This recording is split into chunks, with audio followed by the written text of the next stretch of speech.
thank you so much again for joining us on Sunlight Radio. My name is Akwesi Opong, and it's another Thursday evening where we come to you with resources and a discussion on a specific topic that relates to marriage and relationships. And this show is meant for couples who are planning to get married, or couples who are already married and need some new resources or ideas to help them overcome some of the day-to-day challenges typical couples go through. And as you've heard time and over on the show, if we have the resources we need, small issues do not have to become big issues that can take away the happiness and joy and fulfillment in our relationships. That shouldn't be the case. If we know the tools to apply and the emotions to control, we will always get the best possible outcome, no matter the challenge we face. So thanks again for being with us. I hope that today you will not only participate, but you will also take something with you as we go through our lesson today. Thank you for being part of us. And if you'd like to contribute to our discussion today, the number to do that is our phone number, which is 240-772-1420. Again, it's 240-772-1420. Thanks again for joining us. Today we have a very interesting topic to discuss, and it's one that I think every so often it's a word that we use a lot, and we like to look at it in light of relationships and marriage, and the word is empathy. Empathy. When we say empathy, what comes to your mind? Empathy is an emotion or an expression that every so often we confuse with sympathy, and we're going to get into that as well. But research shows that couples who have empathy or show a form of empathetic feeling towards their spouse have a greater level of success. They have a higher satisfaction and happiness in their relationship, because it allows them to see things from their spouse's point of view. And if you see things from another person's point of view, things fall in line. You know why they're behaving the way they do, why they are reacting the way they do. So our goal today is to look at some facts. We are going to go through some resources that will help us make a case why empathy can change our lives, or can help us relate well. Now, we're not only going to stay on just relationships. We talk about empathy in a bigger scope, which will cover even in our workplace or even in our families. So let's get right into it. So today I'm taking some of our resources from Happify. Happify is a website that provides resources with the goal of making you happy. How appropriate. Happify.com. I really like their resources. So some of the content comes from their website, and it's important that I note that. So when we talk about empathy, what is empathy? The basis of it says that 99% of Americans feel some level of empathy towards another person. So I hope time and over you hear when there's some form of crisis, or somebody goes through a loss, and he or she is featured on either online or on TV, and people go online to sites where they can raise funds and raise some kind of funds to help this individual. And a lot of this comes as a result of empathy. So, moving right along, what is empathy, you may ask? I know I'm definitely going to get to the definition sometime. So, it is when you understand someone else's perspective and experience their feelings yourself. I'll say that again. Empathy is when you understand someone else's perspective and you experience their feelings yourself. So, empathy is not just thinking about it and wish, but you do internalize how somebody's feeling. You walk through the process with them emotionally to really understand what they're going through or what experiences they're having. Now, most too often, a lot of people confuse empathy with sympathy. So what is sympathy and how does it differ from empathy? Sympathy is when you have compassion but don't necessarily share the perspective or emotion with that person. So the way I like to explain this or break this down is, so let's say you're walking by the street and you see somebody just fell, and you stand there and say, if you hold that thing and you pull your weight up, maybe you can get up. You can get yourself out of that situation. That is sympathy. You are kind of showing a level of compassion that will help the person get out of the situation. But empathy is when you get down there with a person and you really hold the person up and you help the person to get up and you help him or her to gather their things and, clean up themselves and be able to get back on their feet. Empathy goes to the next level. It doesn't just take note of the situation, but empathy actually takes action. It's the action that follows. It's what sets empathy apart. So, moving right along, human beings, we are naturally hardwired to show empathy, to the people who are close by us. And as we relate with people in our daily lives, if we hear people's stories and the things that people go through, research has shown that people can learn to have empathy from a stranger by coming into contact with him. So when we come into contact with people and we experience their emotions and what they are going through, it can help us to show empathy or be empathetic towards them. So, people who spend time in self-reflection. So when we say self-reflection, you're somebody who learn to connect with yourself. You are not drawn into the busyness of life and always doing something, but you have time to really slow the pace and think through your life as an individual, have reflective moments. People who do that tend to be more empathetic. They know how to show empathy because they know how to take care of themselves, so they are able to extend it to other people as well. So let's look at how empathy helps. We know it's a good thing by having an emotional connection to somebody as to what they're going through, but how does it help?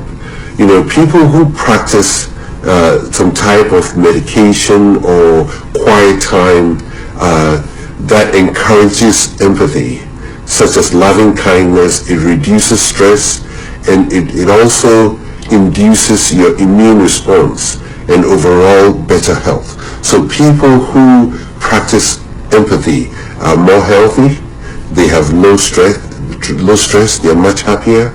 So as the research shows, empathy is a great virtue to have. It's something that if we're not practicing, we have to slow down the pace of life a little bit and sometimes think about another person and how they are feeling and what they're going through. So how does it help in our relationship? People can see things from their spouse's perspective, have a smoother relationship, and experience less negativity with their spouse. So again, if we show empathy in relationships, we're able to see what our spouse is going through, and the overall picture is that it brings up more positive vibes in our relationship. We'll get into more details on that. So, one other benefit of empathy is that it helps us feel connected. Sometimes you hear couples talk about the fact that I don't feel any connection with my spouse anymore. This could be one of the reasons that you are not showing empathy, or your spouse is not showing empathy to you. And the truth here is that if you are not feeling empathy, you can begin, or if you're not feeling any connection with your spouse, you can begin the process of showing empathy, and that will start building up connection between you and your spouse. Interestingly, empathy also reduces pain, according to a study. People who give comfort and understanding to other people who have the same condition, they tend to experience a decrease in pain.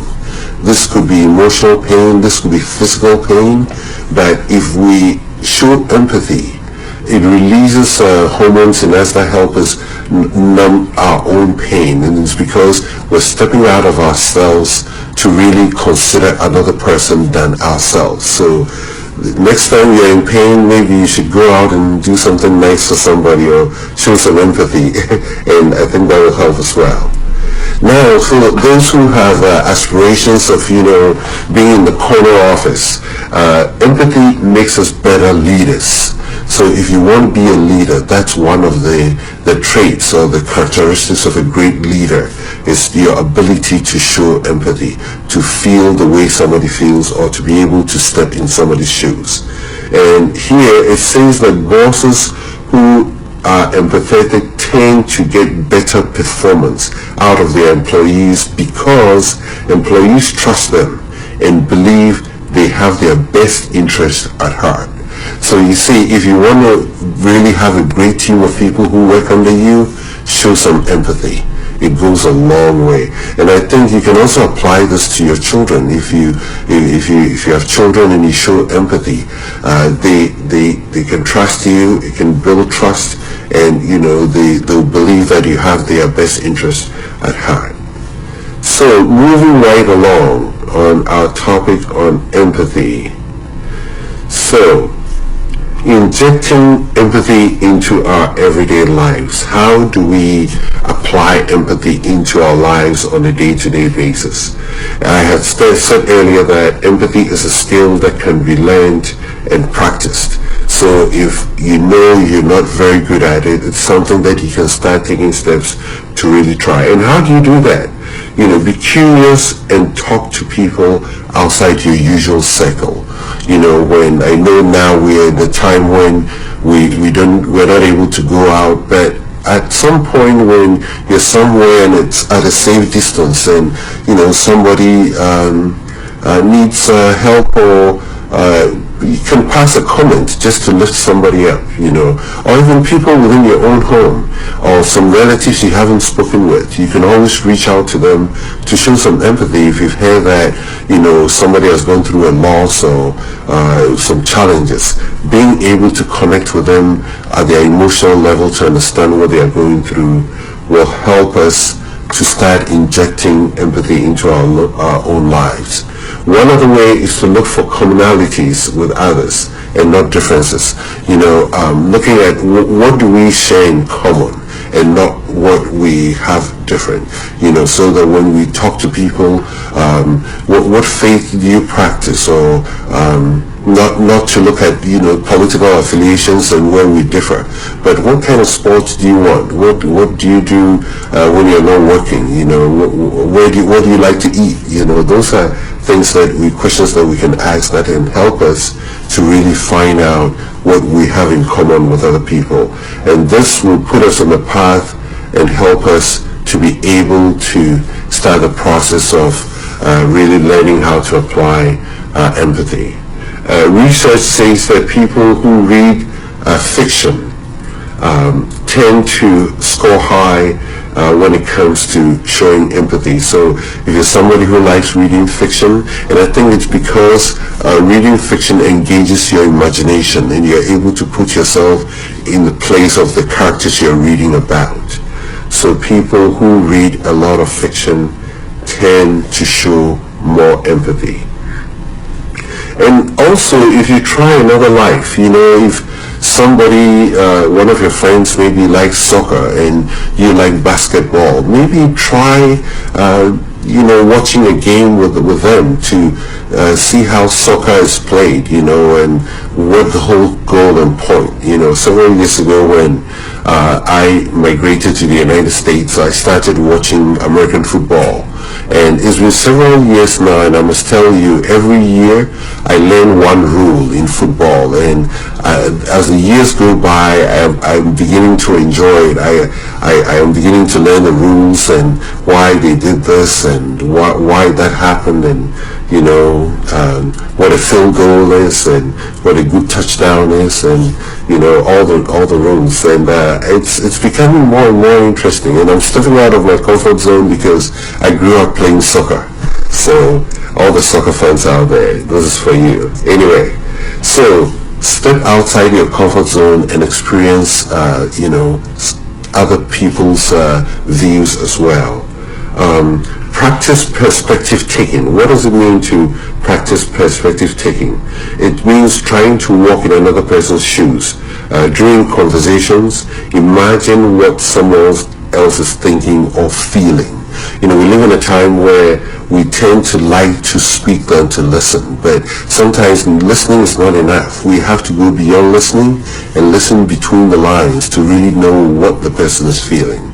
So, as we go through this, I want you to start thinking of how you can take steps to really start the process of understanding how you can also start showing empathy, not only to the people around you, but also even at your work, and most importantly, with your spouse. Again, my name is Akwesi Opong. This is Sunlight Radio, and we're talking today about empathy, and we will be right back.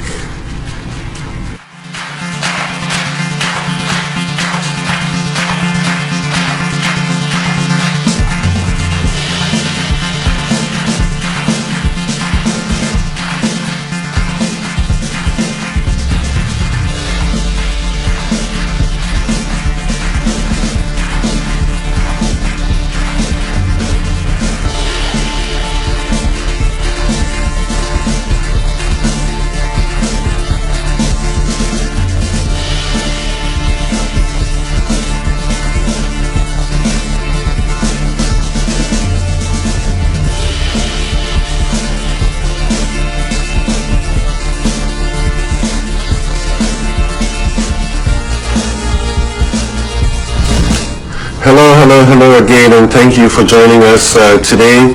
We are so grateful to have you. Today we are talking about empathy.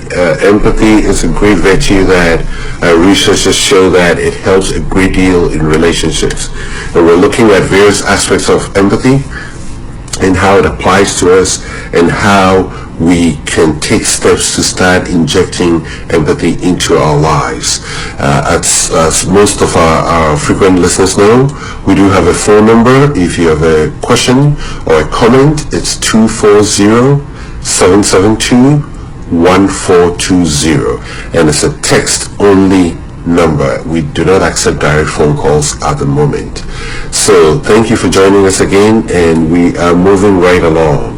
Now we're going to talk about how to foster empathy in your relationship, and I think that's where it brings it home to what we talk about on this show.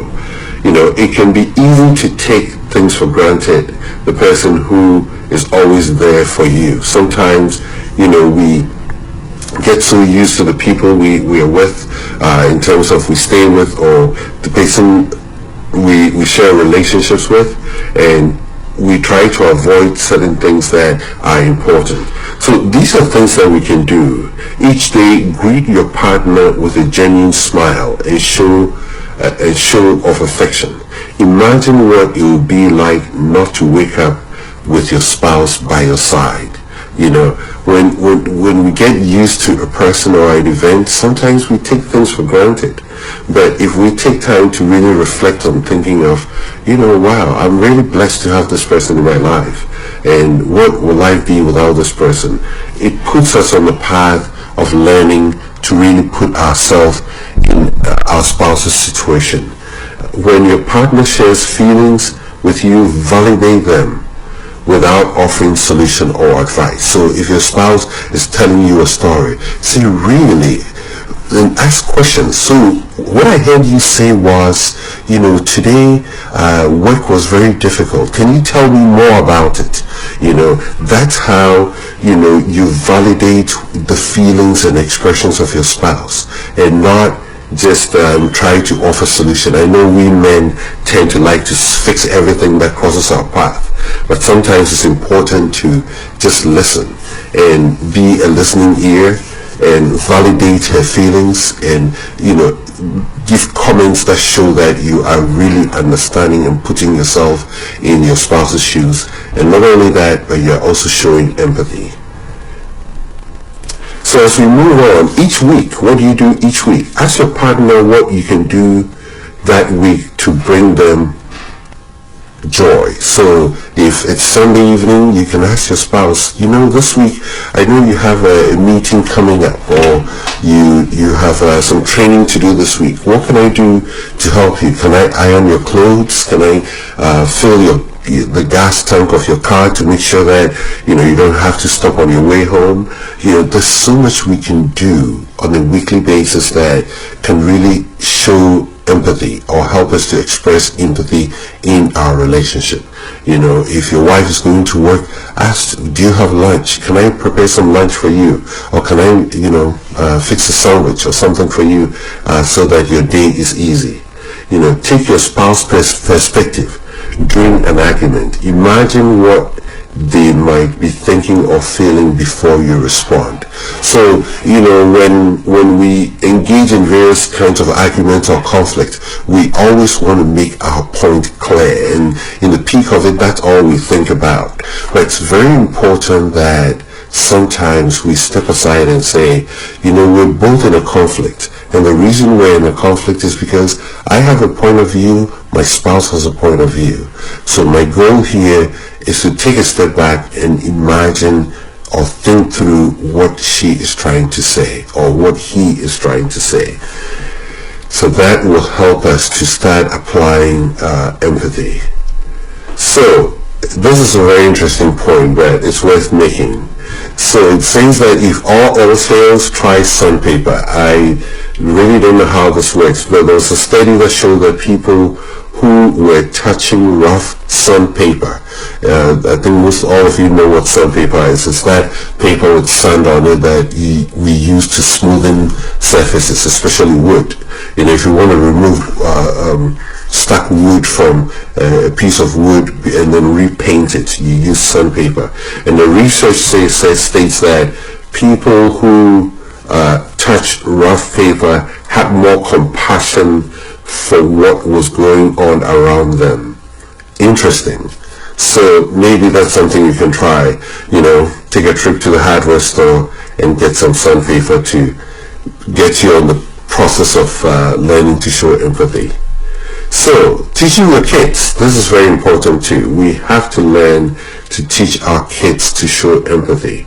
We're raising the next generation, and in our day-to-day where there's political strife and people being selfish and thinking about themselves, this is a great opportunity for us to teach our children the importance of empathy. Occasionally ask your children to imagine being someone else or being in somebody's shoes. You can say things like, how would it feel to be like Jack? Whose father is in the military and is traveling a lot. Just imagine how it will feel. And the imagination of children will start running and thinking truly about it, And then another thing also is to go around the dinner table each night and have each person compliment one member of the family. I know that sometimes with busy families we're not always able to do this, but even if it's once a week, you're able to sit down with your family and express what you're grateful for. I think that also will help the process of really learning to show empathy. Praise his or her kindness towards others. So if your child does something nice for another person, maybe your child remember that one of your friends lost the grandparent, and your son just picks up the phone and calls to say, I heard you lost your grandpa and I'm calling to say sorry. That is a way that, children can learn to practice and apply empathy as well. Accept them as they are. Research shows that when we accept children as they are, it creates children who feel more compassion. Because when we extend compassion to them or empathy to them, they understand it and they are able to do it for others as well. And we also have to model it. It's often said that the things that we do in our home is what is most likely what children will also do. So let's model empathy. Let's practice it at home. Let's state it when we have to. Let's engage in activities that show empathy. Like you go to the restaurant to eat and the waitress get your order wrong. We have to show empathy. We have to be patient, just to demonstrate that we do feel he or she might be having a very difficult day, and it's important that we extend empathy to other people. Our children are watching, so this is very important. So when kids who go out to play, kids who are empathetic are better able to understand sarcasm and also all kinds of issues that happen with children, like bullying and things like that. They are able to weather it better. They are able to deal with it and emotionally process it better. So it's very important that we take this very, very serious when it comes to showing empathy. Yeah. So we said earlier that empathy lowers stress. There was a study that showed a group of medical students who underwent empathy training showed more compassion to their patients, yet had lower stress levels in emotional, intense situations. So if we have the ability to show empathy, it helps us to deal with stress better. We're able to navigate it better. We're able to deal with situations that come up. So your background is also an influence. The kind of background you are. Research shows that people who are upper class, middle or upper class, tend to be less able to detect and respond to the suffering of others.